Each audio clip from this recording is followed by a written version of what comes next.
Chris Southwood. And I'm Mick Ross from Australian Mountain Bike Magazine. And this is the Australian Mountain Bike How-To DVD. What we're going to show you today are a few basic tips and skills to help you make the most out of your trail riding.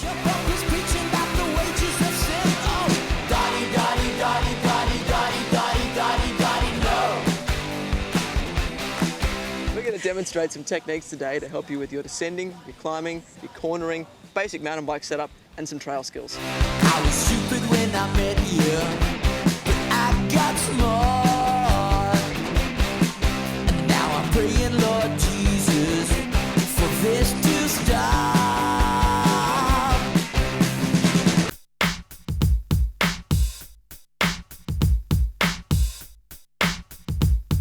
What we're going to start off teaching you today is basic neutral body position. Now, your neutral body position is the way that you should be positioned on your bike to allow you to best react to anything that the trail throws at you. Now, one of the key elements of the neutral body position involves having your arms and legs slightly bent. If they're locked, you won't be able to absorb any bumps. Now, it's important to keep your pedals nice and level. This way you'll have the most ground clearance, you're not going to hit them on anything, and you're also ready to change your body position, and you've got maximum stability. One of the other key elements of the neutral body position is to keep your vision nice and high, looking at where you want to go. If you look at what you're trying to avoid, you're going to hit it.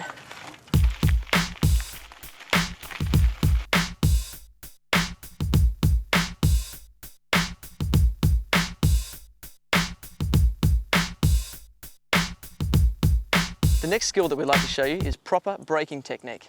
When riding in the neutral body position, you only need to use one finger for your braking. Modern day V-brakes and disc brakes are so powerful that one finger is all that is required.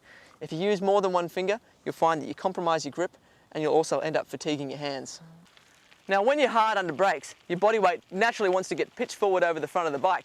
So what you need to do to counter this and to allow yourself to keep maximum braking traction is to drop your heels and drop your hips down and back behind your saddle. One of the most important things to remember with your braking is that a wheel that is locked up or skidding is actually slowing you down less effectively than a wheel that is still rolling. So what you need to do is try and modulate your brakes and find that perfect balance between rolling and skidding. That way you'll be slowing yourself down most effectively.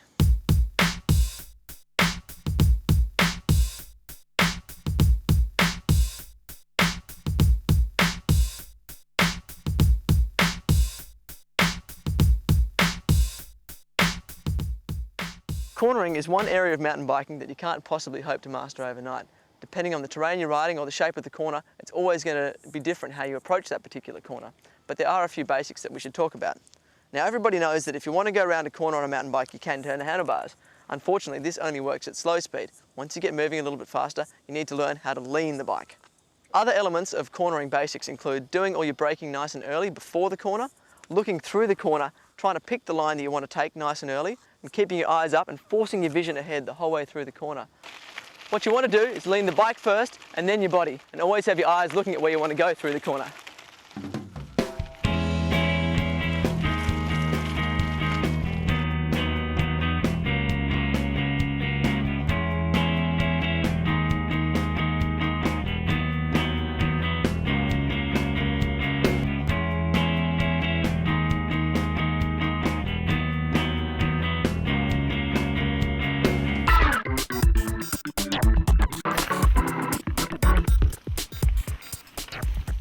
A flat corner hasn't got a bank or a berm like some corners to help you from going over the outside. So set up for the corner nice and wide. Start out here and you'll have a better chance of getting all the way through the corner nice and smooth. If you come in too early on the inside, you'll most likely blow out the exit.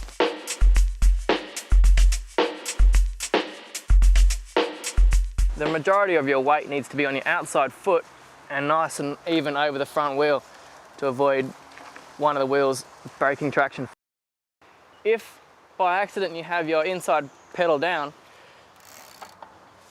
you risk hitting the ground with your foot or the pedal, which will blow you out of the corner. So we want you to lift up your inside foot and transfer your weight to the outside foot.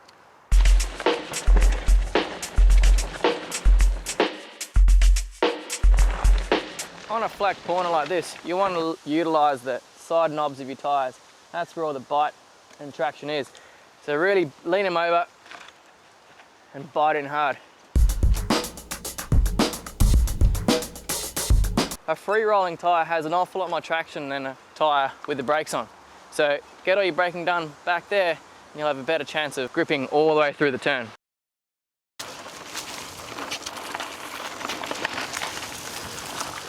If you feel you've come in too hot for the corner, don't be afraid to unclip your inside foot and use it as a bit of a tripod to help you support through the corner. Give it a couple of dabs, hold your weight back up again. It's quite effective.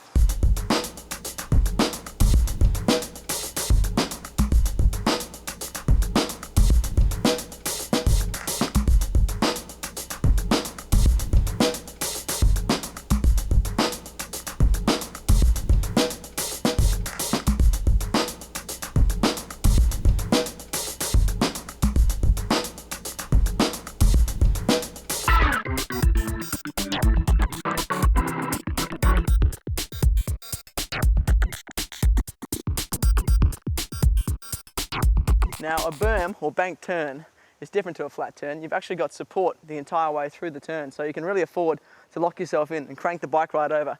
And if it's done correctly with a berm, you can actually accelerate through the corner rather than losing speed as you normally would in a flat turn.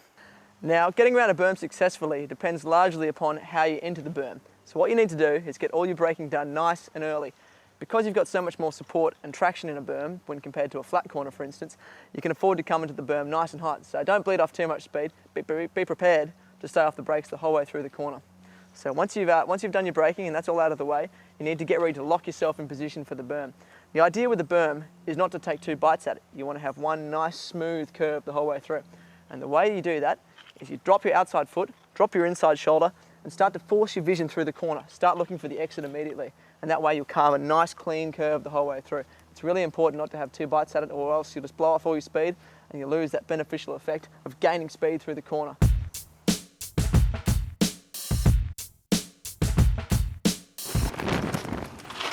Now, compared to the berms that we rode earlier, which were much longer, this shorter right-hander has a far greater amount of bank on the exit of the turn. So what you can afford to do is take a more consistent line through it. Whereas the berm up top, we had to start high and carve down and finish quite low, not utilising much of the bank at the end. This one here, we can follow a line that's through the middle of the berm the whole way through.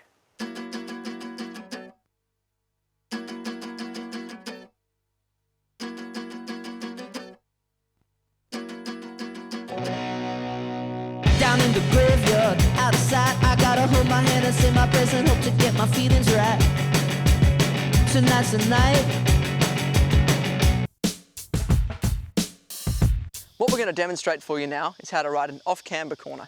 Now, an off-camber corner is one where the ground slopes from the inside of the corner away to the outside of the corner. And this makes them particularly tricky to ride because there is very little support for your tyres. Mick is going to demonstrate for us. So what you need to watch out for are a few things. Mick's outside pedal will be down, and that's giving him maximum leverage over the tyre, allowing him to really push the tyres into the dirt and make them bite. The other thing to look out for is where he has his body in relation to the fore and aft position on the bike. You'll see that he has a lot of weight on the front wheel to ensure that it keeps biting. Even if his rear wheel slides a little bit, his front is going to be biting nice and hard. Third thing to look out for is what Mick is doing with his brakes. Any braking that Mick does in the corner is going to be very even and smooth. Because there is so little traction in an off-camber corner, you need to be very, very even and gentle with your brakes. And lastly, look at Mick's vision. In an off-camber corner, it is more vital than anywhere else to make sure you keep your eyes on the prize and look the whole way through the corner, forcing your eyes to look for the exit.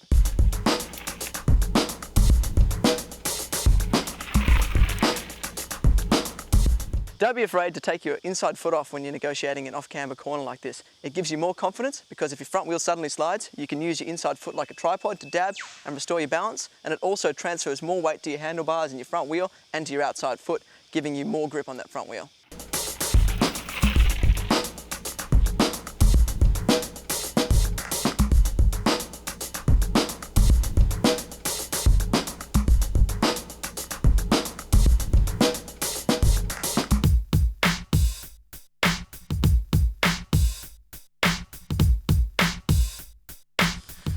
A switchback corner is a corner that switches back on itself.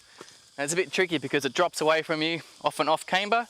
Setting up for the corner is crucial to make sure you don't blow out to the bottom and lose your line.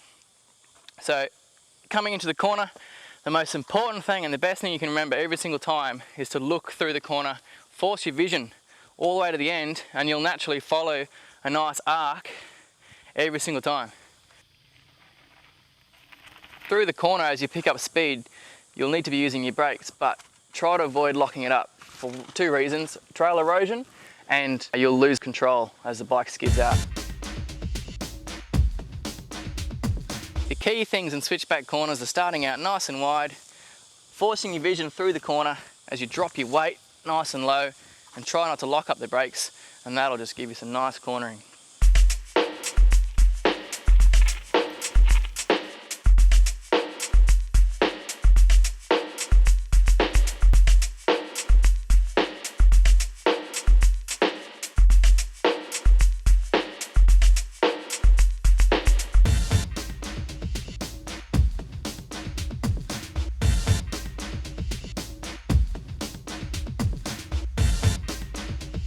The mono hop, or commonly called the bunny hop, is probably the single most useful trail skill that you're going to have to learn. And while the mono hop is used for a lot of things, probably the most common is to clear an obstacle on the trail. For instance, a log like this.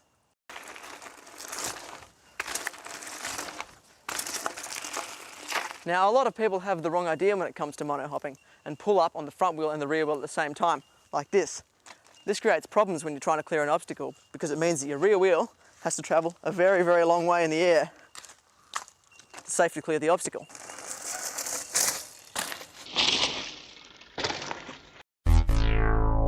If you use the correct mono hop technique, your front wheel is going to leave the ground first, followed by your rear wheel, before both wheels touch down at the same time. This technique is a lot more effective because your rear wheel only has to travel about half the distance to clear the obstacle. When you're travelling at speed, it's the only safe way to clear an obstacle. There are a few key elements involved in pulling off a nice smooth mono hop. The first of these is the preload. This involves crouching down and compressing your body and your suspension. The second is lofting your front wheel. Spring upwards out of your preload, pull up on the bars by leaning backwards and pulling the bars towards you a tad. The third is coaxing the rear wheel into the air, and this is done by a combination of two things. One is rolling your wrists forward and away from you and pushing the handlebars forward, and the second is by using your pedals to pull the rear wheel into the air. Point your toes a little bit and scoop that rear wheel up into the air. With the mono hop, timing really is everything, and the distance that you have to hop before the obstacle will change dramatically depending on how big the obstacle is and how fast you're going. The only way you're really going to get a feel for it is by practicing. So pick a line in the pavement or lay a stick down on the ground and keep practicing at different speeds until you really get the hang of picking the right distance that you have to hop before the obstacle. Now we're going to put it all together in action.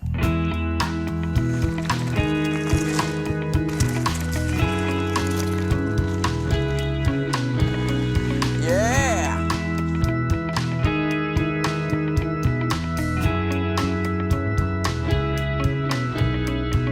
Quietly I wait on the bottom, scratching all these days away. I assume all is lost and forgotten. Then you open. Braking on steep terrain like this is all about your body position. You have to be really conscious of where you put your body weight. Don't be afraid to move your butt right back behind the saddle, drop your hips down nice and low and drop your heels. That creates a good stable platform for you to brace against, so you're not going to get yourself thrown over the bars. The other thing you need to think about besides body position is your braking. Now, don't be afraid to use a lot of front brake. Some people are too scared to use their front brake on steep terrain, worried that they're going to get pitched over the bars, but you can really go pretty hard on that front brake before it locks. With your weight as far back on the bike as it is, with your hips dropped, you'd be surprised. You're not going to go over the bars very easily at all. As far as your rear brake's concerned, all you're trying to do is keep it rolling. You want to try and find that perfect point between it being locked and maintaining a nice roll. As soon as you lock the rear wheel up, it starts losing traction and you're actually going to start speeding up. You're not going to be braking nearly as effectively.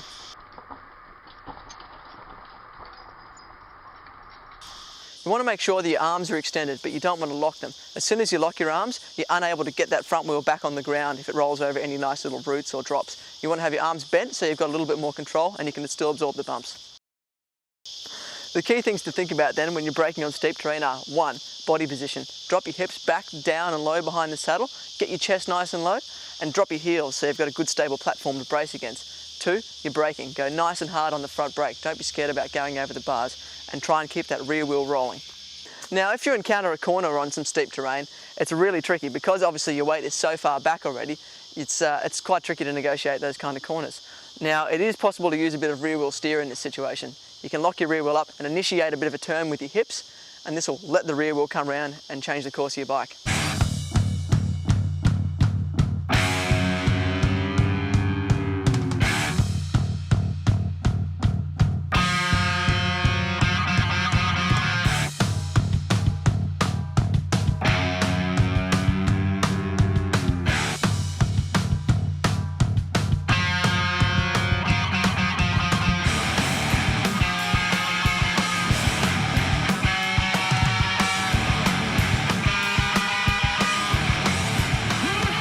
Loose rocky descents like this one here are one of the scariest things you'll do on your mountain bike. Any one of these rocks has got the potential to pick your front wheel up and spit you into the dirt.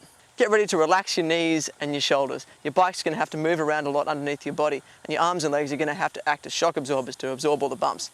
Other important things to remember are not to be too harsh on your brakes, as you're not going to have that much traction through your front wheel as it bounces over these rocks here, and to look where you want to go. Pick your line nice and early and stick to it. It's very hard to make too many direction changes when you've got so many loose rocks around, so you need to be very committed to your line. While you do need to be aggressive on these kind of descents, make sure you don't have too much weight on your front wheel. Transfer your weight a little bit towards the back of your bike, and that will unweight your front wheel and allow it to bounce over all these rocks rather than hitting into them, ploughing and losing your momentum. Finally, with these kind of descents, momentum is key. You don't want to get hung up on all these small rocks.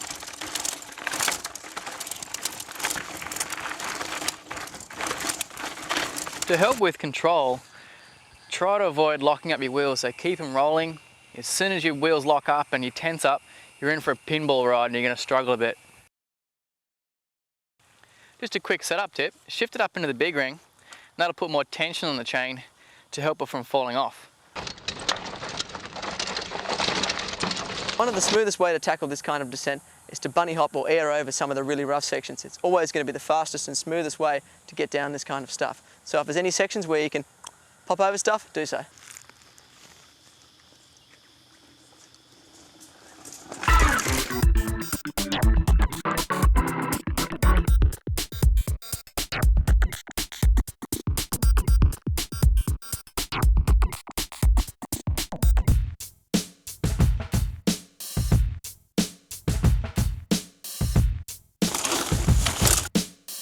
Pre-jumps can be used just about anywhere on the trail. Anywhere where there's a downslope or a backside for you to land on, try and pre-jump onto it. You'll be surprised at how much speed you get out of it and how smooth it makes the trail feel. The distance you need to pre-jump before the obstacle depends on how fast you're coming into it.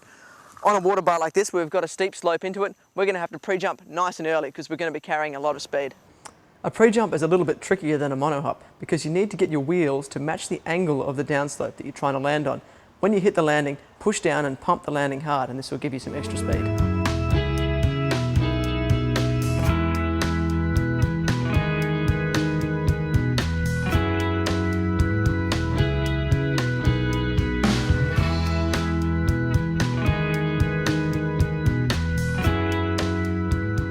The manual is probably one of my favourite mountain bike skills. It's probably not the most useful, although it does make playing with the trail a lot of fun, and it does open up a lot of opportunities in terms of opening up different terrain to your riding.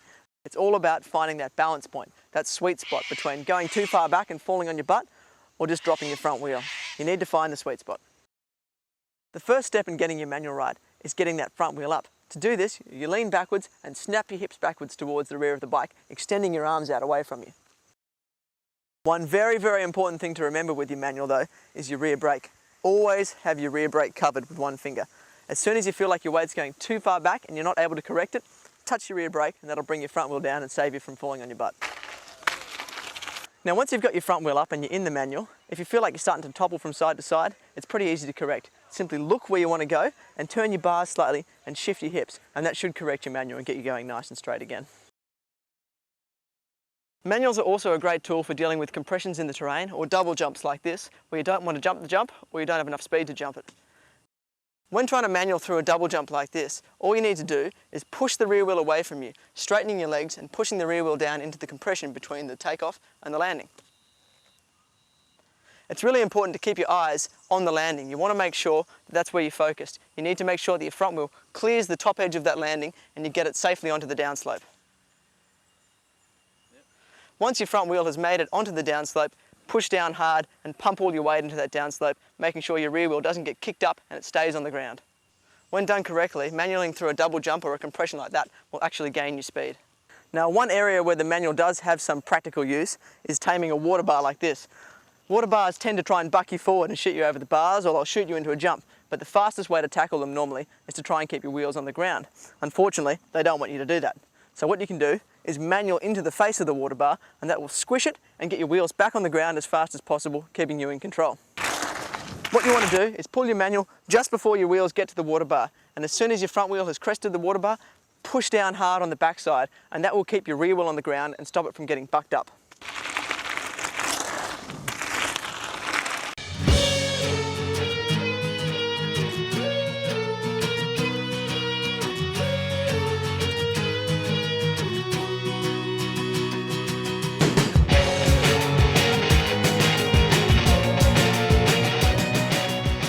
Loose steep climbs like this one are absolutely horrible to try and ride up. Because there's so little traction, your wheels are always wanting to spin and waste your energy and blow out your momentum. So there are a few techniques that you have to remember. The first is gear selection. Make sure you're in a gear that is low enough that you can maintain a good steady cadence. You don't want it to be too low though, because you'll have too much torque and you'll spin your wheels. Too high of course, and you're going to stall out and run out of energy. Where you have your body weight positioned is vitally important on a steep climb like this. Your front wheel's always going to want to lift, and so you need to transfer some weight forward to try and stop your handlebars and your front wheel from lifting off the ground. But of course, if you put too much weight on the front wheel, your rear wheel's going to start to spin. So it's all about finding that nice delicate balance. There are two ways to attack a climb like this. One of them is to stay seated. Staying seated will of course keep lots of pressure on that rear wheel and allow you to keep traction. Only problem is you sometimes run out of power. If you do have to jump out of the saddle, try and work out a way of hovering over the point of the saddle. Stay nice and low. You don't want to be cranking out of the saddle too hard. If you do that, you're likely to have too much power and start to spin your wheel. You need to hover just above the saddle so your bike can move underneath you and track over all those small bumps and maintain traction.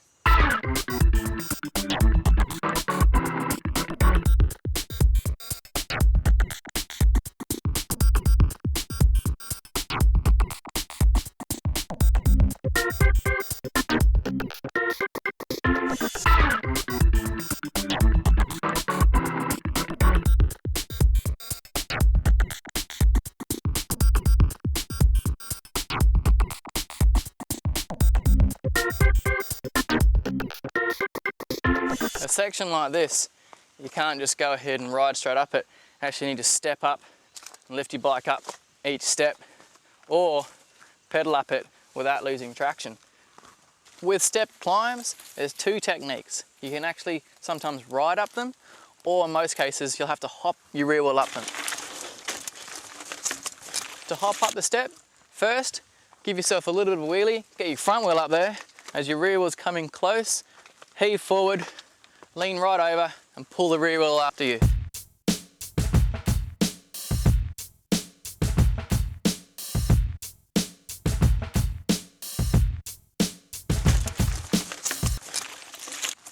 With tractoring or pedaling up the step, it's to start the same way as if you can hop up it, give it a bit of a wheelie, get your front wheel up there, but then there's too much weight too far forward and your rear wheel will zip.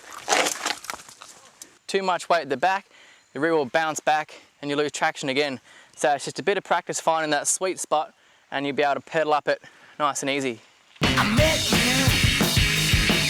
on a Saturday. I kissed you, and now I got your foot in my mouth. I got your foot in my mouth. I got your foot in my mouth. I got your foot in my mouth. I got you trembling at the pedal.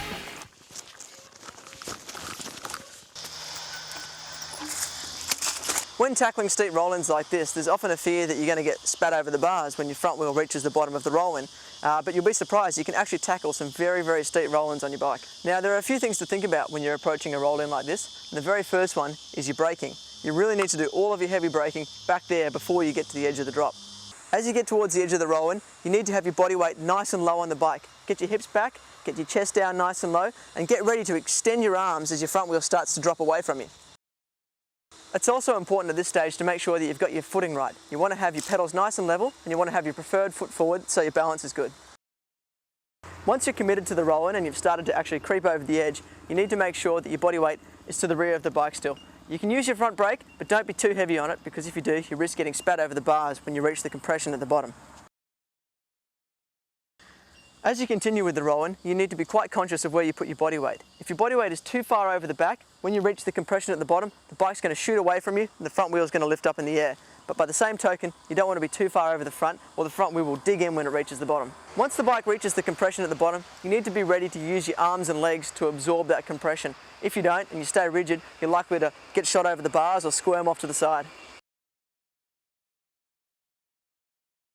If you're unsure of the roll-in, it's sometimes worth checking to make sure that your chain rings aren't going to catch on the edge of the rock as you roll in. If they are, you can try lifting your rear wheel a little bit as you roll in, but it's quite an advanced technique and you're better off getting nice and comfortable with drops that you can roll in cleanly on first. The mist of dawn and the air that hung a deep despair, and pain and guilt and all that's come and gone outweighed the chance for you to simply slip away into the better days when we would sit in the sun of the meadow while the world would scream of its grudges of yester, and I would sing along with you while we'd wait for the doves to come home. The wheelie drop is a great slow speed manoeuvre. It's fantastic for getting yourself out of trouble if you've come to the edge of a ledge like this and it's too steep for you to roll over without catching your chain rings and you've got no speed. It's a really, really good way to get yourself off that ledge and keep going down the trail nice and safely. It's not the sort of thing that you're going to use on every ride, but it's a really good skill to have. Basically what you're doing with a wheelie drop is approaching the edge of the ledge, you have your non-preferred foot forward, so you want to have your strong foot at the back. And as you get right near the edge of the ledge, you do a half pedal stroke, lofts your front wheel and gives you some forward momentum and allows you to get off the edge of the ledge and land both wheels at the same time on the downslope. When setting up for a wheelie drop, you need to be quite particular about your gear selection. You need to be in a low enough gear that you can easily loft your front wheel, but you need to be in a gear that is high enough that it's going to give you some forward drive so you can get yourself clear of that ledge and make it to the downslope.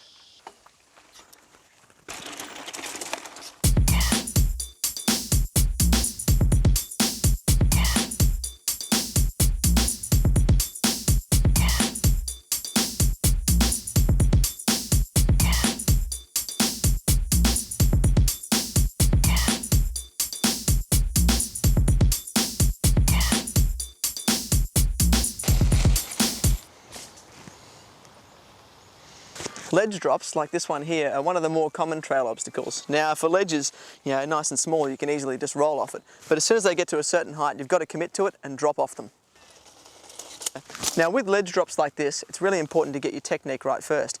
If you don't know what you're doing and you don't have your technique right, there's a good chance that you can do damage to your bike and yourself. The best thing about them, though, is that the technique is pretty much identical for tackling drops from this size down to smaller drops like this, or anything even the height of a gutter. Before you launch yourself off any ledge drop, it's really important to go and check out the landing before you do. Throwing yourself off them blind is a really good way to hit yourself. Now, the approach to a ledge drop is really, really important. You need to be 100% committed. Get all of your decision making done back there and don't go jumping on the brakes at the last second. Some of the important considerations that you want to think about are your speed. Are you going to have to get on the brakes straight after the drop and make a corner? The gap you have to clear? Are there obstacles between the drop and where you want to land that you need to jump over? Is there a down ramp that you need to make it to? All these things are important. Now, the actual technique for leaving the drop is really important. A lot of people have the wrong idea, and when they come to the edge of a ledge drop, they heave back on the bars and hope that they can lift their front wheel up enough to make it off the drop without going down nose first. That is entirely the wrong way to do things. If you do that, all you're doing is adding more elevation to the drop and ensuring that you're going to have a really harsh landing. You're also increasing your chances of losing your balance side to side and leaving the drop at an angle, all of which means that you're going to hurt yourself, hurt your bike, or look like an idiot. The proper technique for leaving a ledge drop involves weight transfer, not pulling back up on your bars. As you roll into the drop, just before your front wheel is about to leave the edge, you need to move your weight to the rear of the bike a little bit.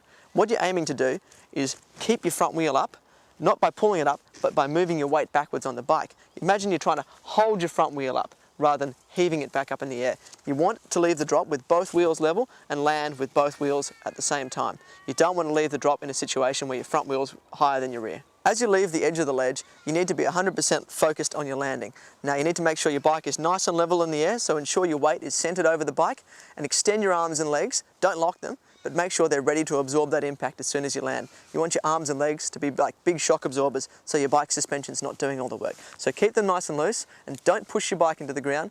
Just let it touch down and then soak up the impact with your arms and legs. Given that this is one area where things can go quite wrong if your technique isn't right, it's important to talk about what to do if you've left the drop a little bit skew-if or things are a bit wonky and you're worried that you're headed for a crash. First things first, stay loose and stay relaxed. As soon as you tense up and lock your arms and legs, you're going to hurt yourself. Your bike's going to land sideways and you're going to skid off into the bushes or the rocks. The most important thing to do is keep your arms and legs relaxed, stay focused on your exit, stick to the original plan and try and make it to your original run out. Chances are that if you stay nice and loose, you'll land the bike. It might be a bit sideways, but you'll end up back on course. One important thing to do is not to remove your foot and try and use your foot as a tripod. As soon as you unclip your foot, take it off the pedal in the air and put it down first, you run a serious risk of putting yourself in a world of ankle snapping hurt. You don't want to do that.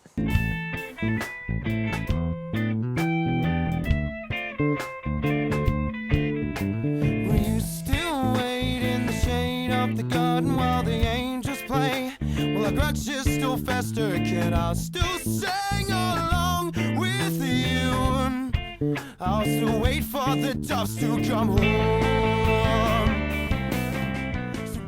Good bike setup can really enhance the way your bike rides. Here are a few setup tips regarding the cockpit, your suspension, and your tyre pressures.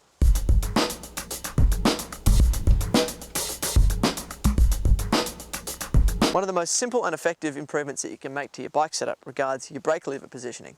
A lot of people run their brake levers in their shifters too far outboard on their handlebars, forcing themselves into a situation where they have to use 2 fingers on the brakes. Now, this isn't ideal. Basically, with most disc brake systems and even good V-brake systems, they're powerful enough that you only need to use 1 finger to brake. So what you should do, put your hands on the handlebars in the position that's most comfortable and extend your index finger. You want your brake lever to rest with your finger right in the crook of that brake lever, right there.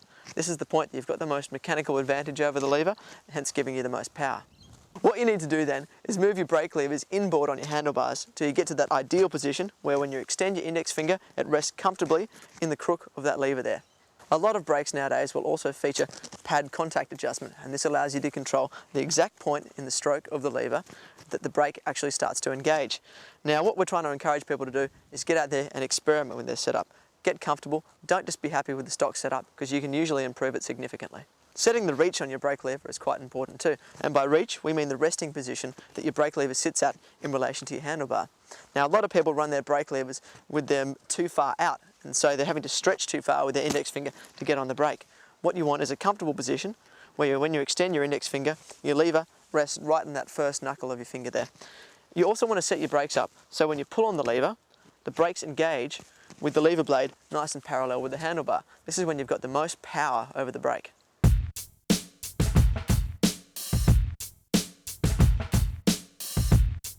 When you get a new bike, you'll probably find that the handlebars are at their highest possible position. Most bikes have a series of spacers like this that allow you to customise the height in which your handlebars and stems sit. Now, don't be afraid to experiment with this. Most people tend to leave it in the highest position, and this often isn't the best for them. In general, lowering your handlebar height will improve the climbing performance of your bike because it places more weight on the front wheel, and it can also help with the cornering performance for the same reason, because you've got more weight transferred to that front wheel, keeping that front tyre biting. So don't be afraid to try experimenting and dropping that handlebar height or raising it up if you're getting lower back pain. It's very easy to adjust your handlebar height. These spacers here can be moved to sit either above the stem or below the stem. It's a really quick operation. Take it to your local bike shop and they'll be happy to help you out. It should only take a couple of minutes.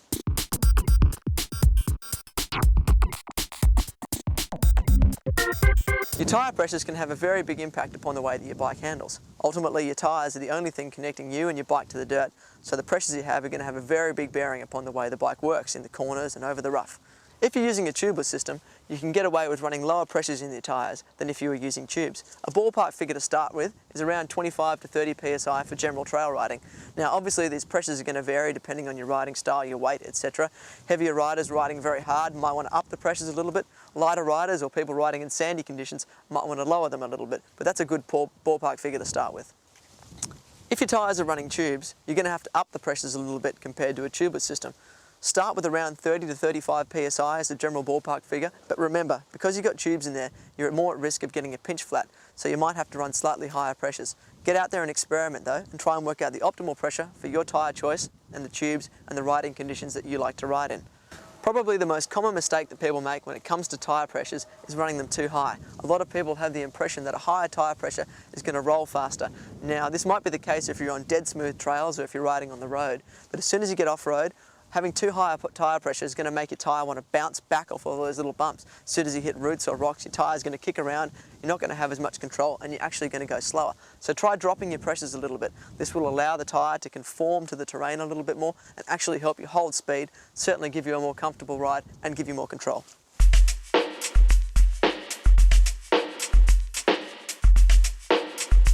The first thing that we're going to show you is how to correctly set up your suspension sag. It really helps if you've got a mate to give you a hand at this point. If you've got no mates, go see a local bike shop. The amount of sag that your suspension should run will vary depending on the bike you're riding and the riding style that you're doing. So make sure you always check with the manufacturer or the rider's manual or with your local bike shop to try and find out exactly how much sag you should be running on your bike. In general, for cross-country riding or trail riding, you want to be running around 25% of your travel as sag, whereas if you're on a freeride bike or a downhill bike, you probably want to bump this up to 30 to 40%. Now, before you set your sag, have a quick look at your rear shock. You'll probably notice there's a big rubber O-ring around the shaft of the shock. If you've got a coil shock, you won't have this, but if you're using an air shock like this, there should be an O-ring. It's a very handy little measure to help you set your sag. The easiest way to set your sag is with two people. One of you holds the bike while the other one sits on it. We'll get Mick to hop on the bike for us. Now we're going to set the sag for mixed body weight. What you need to do then is hold the bike upright while the person for whom you're setting the sag hops on the bike in a nice neutral riding position. Have them wear all of their riding gear, all the stuff they usually take out with them, so you get a correct indication of their riding weight. Now with them sitting on the bike in a nice neutral and comfy riding position, reach down and push this O-ring hard up against the air can of the shock. Now we can see, once Mick's hopped off, that the suspension has been compressed about 15 millimeters. That's how far the O-ring has been pushed down the shaft of the shock. And for this particular bike, that's perfect. If your suspension has too much sag, you're going to need to increase the air pressure. If there isn't enough sag, you're going to need to decrease it by adding or taking air out of this valve here. If your suspension uses a coil shock, that is a rear shock that uses a coil spring rather than an air shock like this, it's a little trickier when you set your sag because you obviously can't fit an O-ring onto the shaft like this to measure the distance that your suspension sags. So what you need to do is measure your sag by looking at the eye-to-eye measurement of the shock. Now the eye-to-eye measurement is the total distance of the shock when it's mounted into the bike, from here to here. Check with your owner's manual or your local bike shop or with the manufacturer to find out how much suspension sag the bike should be running. It'll be a measurement of say 10 millimeters or 15 millimeters. And what you need to do is get the rider then, for whom you're setting up the sag, to hop on the bike and then measure how much this distance changes as the suspension compresses. What you're looking to do is set the sag so that the suspension compresses exactly the measurement that is recommended by the manufacturer. If you find they've got too much sag or too little sag with the coil shock, it's not as easy. Unfortunately, you need to swap out the spring itself. Now this can be expensive, and that is one of the advantages of having an air shock. If you're not getting the right sag measurement, you might need to change the spring itself. If you're not getting enough sag, you need to put in a softer spring. If you're getting too much sag, you'll need to fit a firmer spring. Now, springs are measured according to how many inch-pounds it takes to compress the spring. There might be a measurement of, say, 250 inch-pounds or 450 inch-pounds, and it's fairly easy to swap the springs out. Now, when it comes to setting the sag for your fork, the method is exactly the same as for setting it for a rear shock. Only problem is, most forks don't have an O-ring already fitted. One good trick is to put a zip tie around the stanchion of the fork and use that in exactly the same manner as you would use the O-ring on the rear shock. For forks, the sag is generally a little bit less than with your rear shock, 10 to 15% for a trail fork and sometimes more for a downhill fork. But again, consult your manufacturer or your owner's manual to find out exactly how much sag you should be running for your fork. If your sag measurement isn't right for your fork and you're using an air fork, you need to either add or remove air from the air chamber to get the correct sag. If you're using a coil fork, you might need to swap out the actual spring itself. The second aspect of suspension setup that we're going to talk about is your rebound speed. Now your rebound speed controls how fast your suspension re-extends after it's absorbed an impact. What you're trying to do then is adjust your rebound speed so your bike rides nice and evenly, nice and smoothly, and is always in control. If your suspension rebound speed is too fast, you'll find that you don't have much control over the bike. It'll ride like a pogo stick and will actually amplify all the bumps. If your suspension is too slow, your suspension won't be able to re-extend between bumps and it will pack down, eventually leading your suspension to bottom out over repeated hits. What you're aiming for then is a suspension speed that is fast enough to absorb repeated impacts, but is slow enough to give you optimum control without bucking you off. Now, the rebound speed between your front suspension and your rear suspension should be pretty much matched. Some people do like to run their rear a little bit slower though, as it helps the bike pedal a little bit better in some instances and stops you from getting your weight kicked forward over the front when you're descending or after big impacts. The exact rebound speed that you run for your fork and rear shock will depend a little bit upon the terrain that you're riding, but here are some general rules of thumb that you should follow. Push down on your fork and then unweight and pull the bars away from the ground.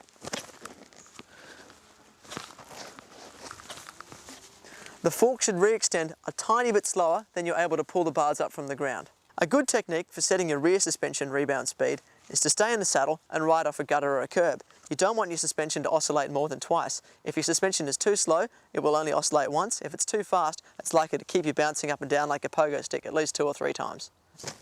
Not all suspension items will allow you to control your suspension rebound speed, although most of them will have some kind of basic control. It's important to locate exactly which dial is your rebound speed, because the colour and location can vary between fork and shocks. In general, your rebound dial will be labelled with a plus and a minus symbol. The plus refers to adding more rebound dampening, and that is slowing your suspension down. The minus is removing rebound dampening, or speeding your suspension up. To slow your suspension down, turn the dial towards the positive symbol. To speed it up, turn it towards the negative. Once you've got your rebound speed set in a ballpark kind of area, you can make fine adjustments either way, but try and aim for a nice, balanced and smooth ride. And remember, if you change your suspension pressures or the spring rate in your fork or shock, you're going to have to adjust your rebound accordingly. Thanks for watching the Australian Mountain Bike How-To DVD. We hope that you learned some good trail tips to help you with your riding. The mist of dawn and air that hung in deep despair. The pain and guilt and all that's come and gone. I'll wait the chance for you to simply slip away, away into the better days when we would sit in the sun of the meadow while the world would scream of its grudges of yester, and I would sing along with you while we'd wait for the doves to come home. So go, little sister, but know that we're not alone. We're all the same. Could it be you? Could it be me? Could it be something hereditary? Never surrender the stubborn apple to fall from the family tree. And did the shepherd treading water lead my lamb to the slaughter with the preaching and the leeching of radical fanatics? Did the guilt help to bottle you? I'll tell your bottle did blow. Think it's time for these grown-ups to go. Go, little sister, but know that we're not alone. I'm Chris Southwood, And I'm Mick Ross from Australian Mountain Bike Magazine. and we're going to teach you about fishing. You want to make sure that the soil is right for your tyres, and the tyres are right for this soil. It's important to match the soil compounds to the tyre compound. Perfect match. You just like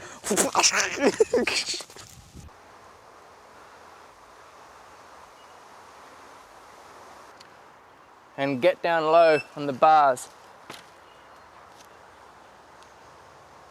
And eat all your muesli bars. what to do if things are a little bit skew-if when you leave the edge and you're worried that you're headed for a crash. Now,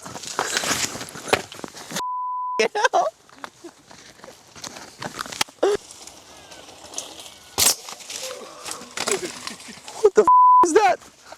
You rolled your tyre. Grab your handlebars and then try and coax your rear wheel into the air purely through using your handlebars. No. Do you want to do it?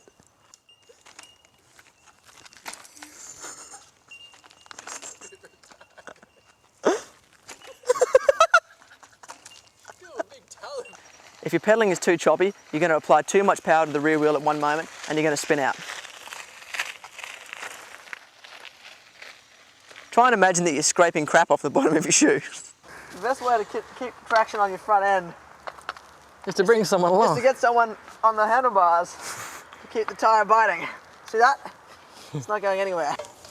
Drops in this area are fraught with danger. Always check the landing. Drops in this area are fraught with danger. Always check the landing.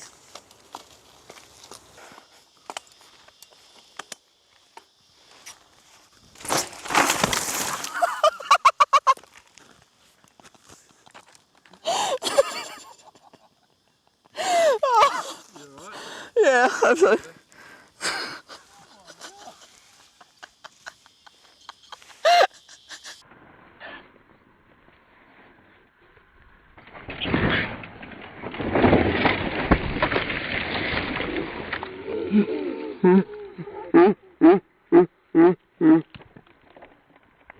Pre-jumps are also very useful for anything where you have a backside, like me, which is sore from my wheelie drop.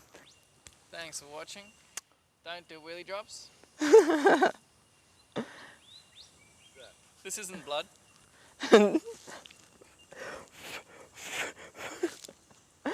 Thanks for watching the Australian Mountain Bike How-To DVD. We hope you learned some stuff. We certainly did. We did.